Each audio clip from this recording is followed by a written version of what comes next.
Bismillahirrahmanirrahim. Assalamualaikum warahmatullahi wabarakatuh. Halo teman-teman, selamat datang dan selamat berjumpa kembali dengan media pembelajaran interaktif ilmu pengetahuan sosial. Teman-teman, bab yang kedua kita membahas mengenai mobilitas sosial. Tujuan pembelajaran kita pada kesempatan kali ini yang pertama mengidentifikasi jenis-jenis mobilitas sosial, yang kedua mengidentifikasi faktor pendorong dan juga penghambat dari mobilitas sosial, dan yang ketiga yaitu mengidentifikasi dampak positif dan dampak negatif dari mobilitas sosial. Baiklah teman-teman, sebelum masuk materi silahkan teman-teman bisa membuka Qur'annya di Quran surah At-Tolaq ayat 3. Yang artinya, dan dia memberikan rizki dari arah yang tidak disangka-sangka, dan barang siapa bertawakal kepada Allah, niscaya Allah akan mencukupkan keperluannya. Sesungguhnya Allah melaksanakan setiap urusannya. Sungguh Allah telah mengadakan ketentuan bagi setiap sesuatu. Nah, menurut Quran surah At-Tolaq ini ya teman-teman, bahwasanya rezeki Allah itu sangatlah luas. Allah selalu memberikan rezeki kepada seluruh makhluknya.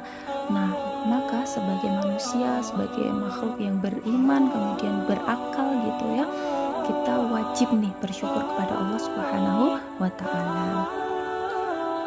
Baiklah teman-teman, bisa mengamati gambar di berikut ya. Yang pertama adalah gambar apa? Ya, betul sekali. Gambar seseorang yang wisuda diantar oleh tukang becak. Ternyata teman-teman, bapak yang becak ini adalah bapaknya dari yang wisuda itu. Nah, beliau ini ya S1 UNES, pendidikannya akuntansi. Walaupun bapaknya tukang becak gitu ya, tetap bisa mengenyam pendidikan.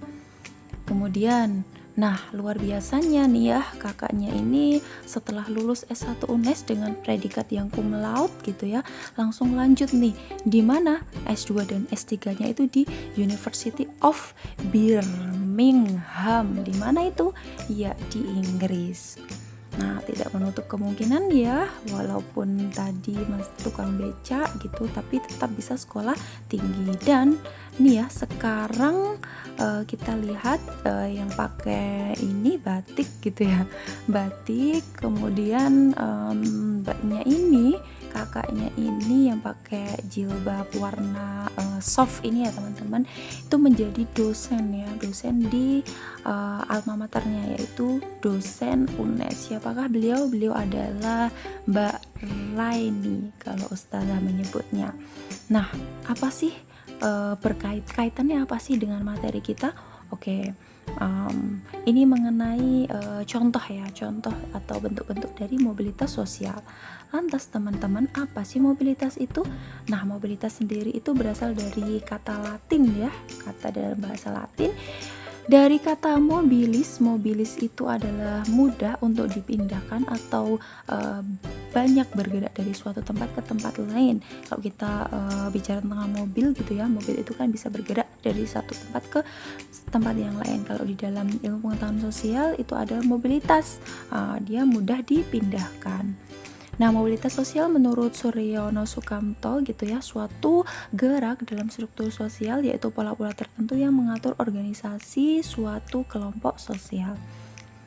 Nah, dari pengertian Suryono Sukamto tadi ya teman-teman, dapat kita ambil kesimpulan bahwasanya perubahan kelas sosial, mobilitas itu merupakan perubahan kelas sosial, baik dia ke atas ataupun ke bawah, ataupun nih bisa juga perpindahan peran tanpa perubahan kedudukan. Yang ketiga yaitu terjadi dampak sosial atas kelas sosial yang baru diperoleh. Dan yang keempat dialami oleh manusia ya tentunya, baik individu maupun secara kelompok. Baiklah teman-teman, selanjutnya silahkan siapkan buku tulis teman-teman. Yang pertama, siapa idola kamu? Silahkan dituliskan namanya. kemudian berada di bidang apa idola kamu, bagaimana kondisi idola kamu sebelum sukses, apa yang membuat idola kamu sukses dari sebelumnya, dan yang terakhir apakah idola kamu tersebut berusaha hanya itu selalu berhasil atau pernah mengalami kegagalan.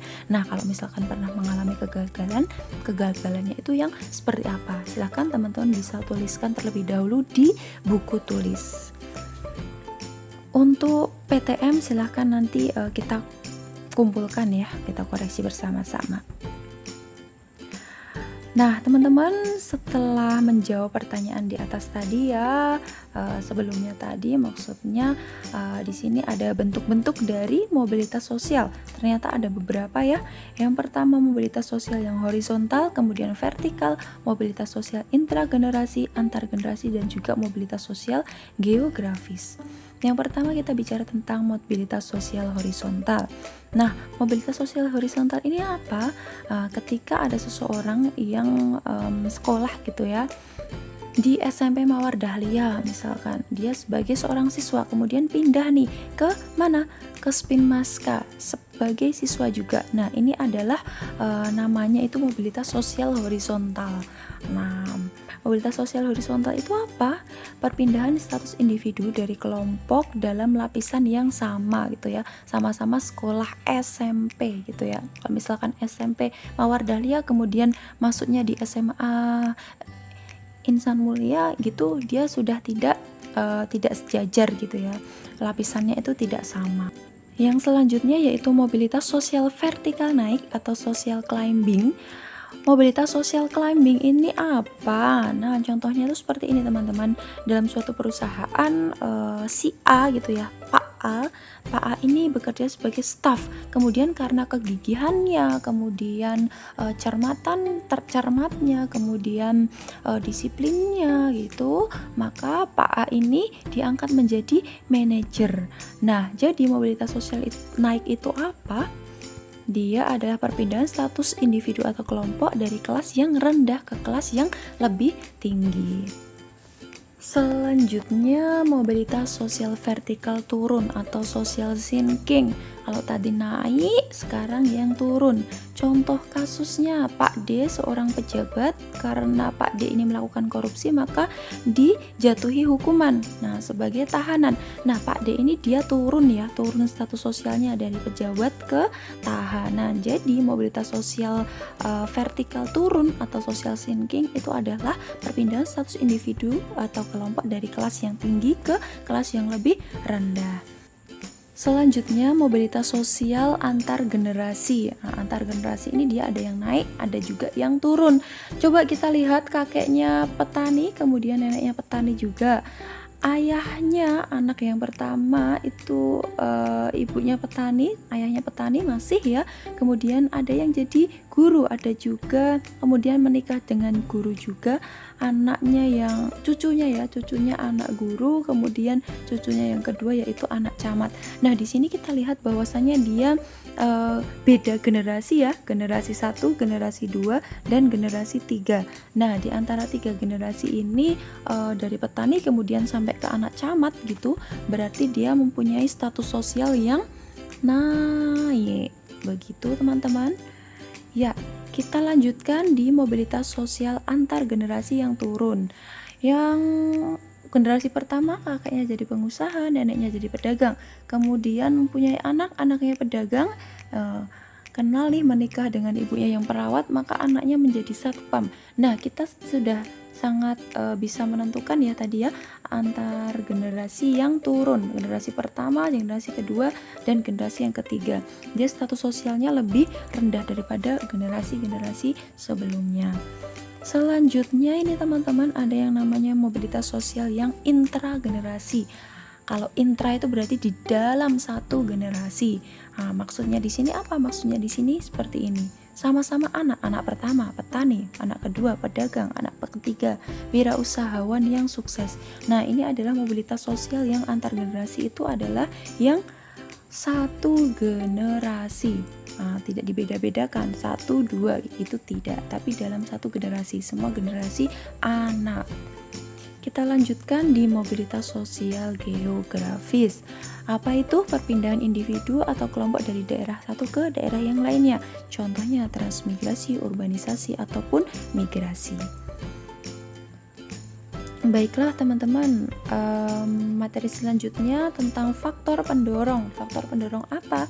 Tentunya faktor pendorong yang mobilitas sosial. Yang pertama ada yang namanya faktor strukturan sosial yang terbuka.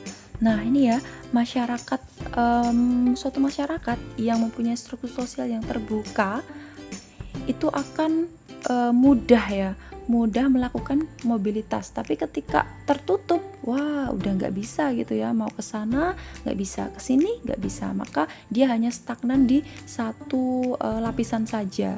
Nah itu. Kemudian yang kedua, faktor kemampuan individu. Nah, kemampuan individu ini, dia semakin tinggi kemampuan individu, maka akan semakin mudah melakukan mobilitas sosial. Lalu yang ketiga yaitu faktor atau kondisi ekonomi. Ekonomi yang baik akan mudah memperoleh modal, kemudian ataupun pendidikan, kemudian bisa menaikkan status sosial. Lalu yang selanjutnya yaitu kondisi politik atau keamanan. Yang selanjutnya faktor kemudahan dalam akses pendidikan. Dan yang ketiga yaitu faktor kependudukan. Semakin lahan pemukimannya sempit menjadikan seseorang itu melakukan mobilitas. Mobilitas apa tadi? Iya, mobilitas geografis. Faktor penghambat yang pertama yaitu kemiskinan. Kemiskinan menjadikan seseorang itu sulit ya untuk melakukan mobilitas karena tidak punya modal, kemudian tidak punya akses. Nah, itu menjadikan seseorang itu sulit nih naik ke jenjang yang lebih tinggi. Kemudian yang kedua, diskriminasi kelas. Diskriminasi itu perbedaan ya, perbedaan terhadap perbedaan perlakuan terhadap suku, ras, atau bangsa yang tidak sama dengan dirinya. Lalu yang ketiga, pengaruh sosialisasi yang kuat. Nah, ini gimana? Pengaruh sosialisasi yang kuat itu tradisi mengenai tradisi dan adat istiadat itu dia menutup nih kemungkinan seseorang untuk melakukan mobilitas. Misalkan kalau di suku Baduy itu dia tidak boleh keluar ya, apalagi yang Baduy dalam itu tidak bisa keluar ke daerah lain gitu maksudnya.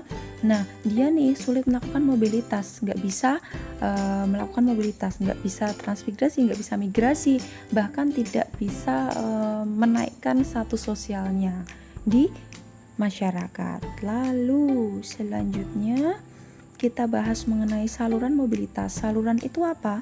Saluran itu cara supaya kita itu bisa menaikkan status sosial kita. Nah, yang pertama apa? Melalui lembaga pendidikan.